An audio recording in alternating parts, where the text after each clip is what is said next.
اپنے سامنے بالاج کو دیکھ کر اس کے اوسان خطا ہو گئے تھے۔ تمہاری ہمت کیسے ہوئی دوبارہ یہاں آنے کی؟ نے کراتے ہوئے بالاج کی طرف دیکھا۔ کیا ہوا؟ بہت زور سے لگی ہے میری جان۔ بالاج نے اپنا ہاتھ شانزے کے گال پر رکھا جس نے غصے سے جھٹک دیا۔ اس نے شانزے کے منہ کو غصے سے دبوچا۔ میرا ہاتھ گال پر رکھنا بہت برا لگا ہے، اور وہ تمہارے کتنے پاس بیٹھا تھا، تم نظروں سے دیکھ رہا تھا، تب تو تم بہت ہنس رہی تھی۔ ہمت بھی کیسے ہوئی اس کی تمہیں ان نظروں سے دیکھنے کی؟ آئندہ کے بعد تمہارا وہ کزن تمہارے آس پاس بھی نہ دکھے۔ بالاج نے سرد لہجے میں شانزے کو وارن کیا۔ چھوڑو مجھے جنگلی انسان، میں کسی کے ساتھ بھی کھڑی ہوں، باتیں کروں، تمہیں سے کیا؟ تم کون ہوتے ہو مجھے روکنے والے؟ شانزے اس کا ہاتھ اپنے منہ سے ہٹاتے ہوئے چیخی۔ میں کون ہوں یہ تو تمہیں بہت جلد پتا چل جائے گا، لیکن ابھی میں جو تم سے کہہ رہا ہوں اس بات پر عمل کرو، ورنہ… بالاج نے خود پر کنٹرول کرتے ہوئے اس بار پیار سے شانزے کو سمجھایا۔ ورنہ کیا کر لوگے تم؟ شانزے اس کی دھمکی سن کر ہفتے سے ہی اکھر گئی۔ ورنہ تمہارے اس کزن کو میں صفحے ہستی سے مٹا دوں گا، اور اس کی ذمہ دار ہوگی تم۔ بالاج نے بھی اب کی بار وہ لہجے کو نرم رکھا۔ وہ کون تم جو کسی کو بھی غائب کروا لوگے؟ تمہارا راج چلتا ہے کیا یہاں؟ وہ تڑپ کر بولی۔ پھر تم ابھی مجھے جانتی ہی نہیں ہو، جب جان جاؤ گی تو ایسا نہیں بولو گی۔ بالاج خان نام ہے میرا، میری پاور کو جانتی نہیں تم۔ میں تمہارے اس کزن کا چیپٹر منٹوں میں کلوز کر سکتا ہوں۔ اب کی بار وہ گرایا۔ شانزے کو اپنے ریڑھ کی ہڈی میں سنسناہٹ محسوس ہوئی، تیلیاں پسینے سے تر ہوئی۔ میں خوف سے بالاج کو دیکھا۔ بالاج کو اس کی بڑی بڑی آنکھوں میں خوف نظر آیا، وہ ایک دم نرم پڑ گیا۔ تم کیوں گھبرا رہی ہو مٹھی سائیں؟ تمہارے لیے تو میں صرف بالاج ہوں، تمہارا بالاج۔ وہ اس کے گال پر ہاتھ رکھتے ہوئے پیار سے بولا۔ کی بار شانزے نے کا ہاتھ جھٹکنے کی کوشش نہیں کی تھی۔ بالاج نے شانزے کو غور سے دیکھا، جو وائٹ کلر کی نائٹ ڈریس پہنے ہوئے کھلے بالوں میں قیامت لگ رہی تھی۔ بالاج دیوانہ سا ہوا تھا۔ اس کے نرم گلابی ہونٹوں کو دیکھ کر بہت مشکل سے اپنے جذبات کو کنٹرول کیا۔ بالاج نے نرمی سے اپنے انگوٹھے سے شانزے کے ہونٹ سے لائے۔ آئندہ کے بعد میں تمہیں کسی غیر مرد کے ساتھ نہ دیکھوں۔ وہ غیر نہیں، منگیتر ہے میرا، بہت جلد شادی ہونے والی ہے ہماری۔ منگیتر ہے نہیں، تھا۔ کہتے ساتھ بالاج نے اپنی جیب سے ایک خوبصورت مخملی ڈبیا نکالی، جس میں سے ایک نفیس سی ہیرے کی انگوٹھی برآمد، جسے بالاج نے بہت نرمی اور محبت سے کی مکروتی انگلی میں پہناتے ساتھ اس پر اپنے لب رکھے۔ اب سے تم صرف میری ہو۔ شانزے کے خوبصورت چہرے پر نظریں جمائے سرد لہجے میں اسے وارن کیا، جس پر اس نے ڈرتے ڈرتے اسبات میں سر ہلایا۔ وہ اس وقت صرف بالاج خان سے جان چھڑوانا چاہتی تھی، ورنہ دل ہی دل میں اسے 101 گالیوں سے نواز چکی تھی۔ شانزے کے جلدی جلدی گردن ہلانے پر بالاج کے نابی ہونٹوں پر مسکراہٹ آئی۔ وہ سمجھ چکا تھا کہ وہ اس سے جان چھڑوانے کے لیے اسبات میں سر ہلا رہی ہے۔ اپنے دونوں ہاتھوں کے ارد گرد دیوار پر پن کیے اس کے کان میں سرگوشی کی۔ آج کے بعد بالاج خان کی نظریں تم پر ہوں گی۔ امید کرتا ہوں تم میری باتوں کو سیریس لوگی۔ شانزے کی بڑی بڑی آنکھیں خوف سے اور کھل گئیں۔ وہ ڈر کے مارے کانپنے لگی۔ اسے کانپتا دیکھ بالاج نے اپنے ہاتھ اس کے ارد گرد سے ہٹائے اور جیسے آیا تھا ویسے ہی غائب ہو گیا۔ شانزے خوف سے دیوار کے ساتھ ہی بیٹھتی چلی گئی۔ آج تقریباً 1 ہفتہ ہونے کو آیا تھا بہرام خان شہر میں ہی تھا، حویلی نہیں آیا تھا۔ اس کے جانے کے بعد زرش نے سکھ کا سانس لیا تھا۔ اف، بہرام سائیں تو میری جان ہی نکال دیتے ہیں۔ وہ ابھی ابھی نہا کر آئی تھی، لمبے گنے بالوں میں برش کر رہی تھی، بیبی پنک رنگ کا ڈریس پہنے وہ آئینے کے آگے کھڑی تھی، مسلسل بہرام خان کا سوچ رہی تھی۔ وہ یہ سوچ ہی رہی تھی کہ کوئی اس کے کمرے میں داخل ہوا۔ زرش نے اپنے لمبے گیلے بالوں میں برش کرتے ہوئے دروازے کو دیکھا۔ دروازے سے اندر داخل ہونے والی ہستی کو دیکھ کر اس کے اوسان خطا ہوئے تھے۔ زرش نے زور سے اپنی آنکھیں میچ کر کھولی تھی۔ کیا یہ سچ میں بہرام سائیں ہیں؟ بہرام خان سفید شلوار قمیض پہنے براؤن مردانہ شال کندھوں پر ڈالے اندر داخل ہوا تھا۔ وہ اس وقت بے انتہا وجی اور ڈیشنگ لگ رہا تھا کہ زرش کی دھڑکنوں نے اسپیڈ پکڑی تھی، لیکن زرش کو دیکھ کر بہرام خان کے دل کی دھڑکن رکی تھی۔ وہ بغیر دوپٹے کے کھلے بالوں میں تھی، بال ایک طرف آگے کندھے پر ڈلے ہوئے تھے۔ ڈریس گیلا ہونے کی وجہ سے زرش کی دودھیا کمر صاف واضح ہو رہی تھی۔ بہرام سٹل کھڑا اسے دیکھتا رہا۔ اسے یوں خود کو دیکھتا پا کر زرش نے لپک کر دوپٹہ اٹھا کر خود پر اوڑھا تھا۔ اتارو اسے، بہرام ماتھے پر بل ڈالے کرک لہجے میں پھنکاڑا۔ زرش کے حلق میں گٹلی سی پھنس گئی، دل زور زور سے دھڑکنے لگا۔ میں نے کہا اتارو اسے، وہ غصے سے بولا تو زرش نے بے بسی سے لب کاٹتے دوپٹہ سائڈ پر رکھ دی۔ شرم سے نظریں جھکائے بلا کی معصوم لگ رہی تھی۔ میں محرم ہوں تمہارا خانم، غمگین لہجے میں کہتا اپنے بھاری بھاری قدموں سے اس حسن کی دیوی کے قریب آنے لگا۔ زرش خوف سے اس کے قدموں کو دیکھنے لگی۔ سلام سائیں۔ ڈریسنگ ٹیبل پر گرفت مضبوط ہوئی، آنکھیں خوف سے میچ لی، لہجہ کانپ رہا تھا۔ بہرام مسکرایا، مجھے اچھا لگتا ہے تمہارا ڈرنا، ڈرتی رہا کرو۔ یہ گالوں پر اپنی انگلیاں چلاتے وہ مدھم مگر نرم گرم لہجے میں کہتا۔ اس کی سانسیں روک گیا۔ زرش کی گرتی اٹھتی پلکیں اسے ساری حدود توڑنے پر اکسا رہی تھی۔ وہ بے خود سا ہوتا اس پر جھکا۔ زرش کو اپنے دل کی دھڑکن کانوں میں سنائی دینے لگی۔ سائیں، کھانا لاؤں آپ کے لیے؟ وہ ہمت باندھتی کہ بڑھتے منہ زور جسارتوں سے ہلکان ہوتی اٹک اٹک کر بولی۔ اسے سختی سے زرش کے بال جکڑے۔ خانم، اب مجھے آواز نہ آئے تمہاری، سکون دو مجھے اپنی قربت سے، کان دور کرو میری۔ بہرام کی آنکھوں کی تھکاوٹ اور خمار بتا رہا تھا کہ زرش کی جان بخشی آج ممکن نہیں تھی۔ زرش کو اس کی انگلیاں اپنی شرٹ کی بیک زپ سے کھیلتی محسوس ہوئی۔ زرش خانم، مجھے لگتا ہے تمہارا فیوریٹ کلر بلیک ہے۔ کہتے ساتھ ایک جھٹکے سے اس کی شرٹ کی زپ کھول گیا۔ ویسے میرا بھی فیوریٹ کلر بلیک ہے اور تم پر تو جچتا بھی بہت ہے۔ اس کی بات کا مطلب سمجھتے زرش کی آنکھیں خوف اور شرم سے بھیگ گئی، جس پر لب کاٹتے بند باندھنے کی کوشش کی کہ اس وقت وہ اس کے غصہ اپنی نازک جان پر سہنے کی متحمل نہیں تھی۔ تبھی بہرام خان کے منہ زور جذبوں کے آگے خود کو بہنے دیا۔ وہ اسے بیڈ تک لے آیا اور زرش نے آنکھیں موند لی۔ ایسا نہیں تھا کہ بہرام خان سے اسے نفرت تھی، بلکہ اس کے اتنے ستم سہنے کے بعد بھی وہ اس سے محبت کرتی تھی۔ اس کی طلب اور اس کی تکلیف سے قربت زرش کو اپنی اوقات اور اس کی زندگی میں اپنی ویلیو یاد دلاتی تھی۔ جب وہ ان نازک لمحوں میں اس کے وجود میں اپنی دعا کو ڈھونڈتا تھا، اس وقت بھی زرش کی آنکھ سے آنسو اور اس کی دبی دبی سسکیاں یہ بتا رہی تھی کہ بہرام خان ایک بار پھر اپنی ناکام عاشقی کا بدلہ اس کے نازک بدن پر اپنی جنونیت کی گہری چھاپ چھوڑتے لے رہا ہے۔ موبائل مسلسل بج رہا تھا، جبکہ بالاج خان بیڈ پر تکیوں میں منہ دیے ان کا مدہوش لیٹا تھا۔ اس کی کشادہ پیشانی پر بل ڈلے، وہ یکدم تکیا ہٹاتے اٹھ بیٹھا۔ آنکھوں میں نیند کی سرخیاں تھیں۔ فون اٹھایا اور بغیر دیکھے اٹینڈ کیا۔ سلام سائیں، جی میں شیدا۔ دوسری طرف گھگیا کر بتایا گیا۔ کون شیدا؟ وہ تھا جی وہ سائیں، یہاں بی بی سائیں کے گھر پر جی بڑی چہل پہل ہے۔ شیدا اصل بات پر آیا۔ اس کی بات سنتے دماغ یکدم بیدار ہوا۔ آدھا لٹکا کمبل اوپر سے ہٹایا۔ کیسی چہل پہل؟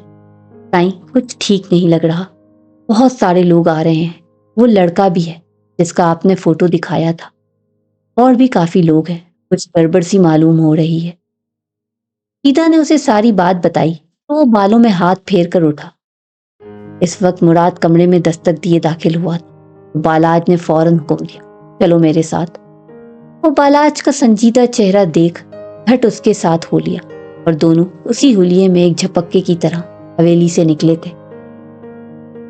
مردان خانے کے ہال میں سب نے ہی انہیں یوں گزرتے دیکھا تھا۔ داجی ماتھے پر بل ڈالے کچھ سوچنے لگے۔ حارث خان، جی داجی۔ وہ یکدم ان کی طرف متوجہ ہوا۔ اس وجہ کا پتہ لگواؤ جس کی بنا پر خان نے اپنی نیند کی پرواہ نہیں کی۔ سبھی جانتے تھے وہ اپنی نیند کا دیوانہ ہے۔ جی داجی۔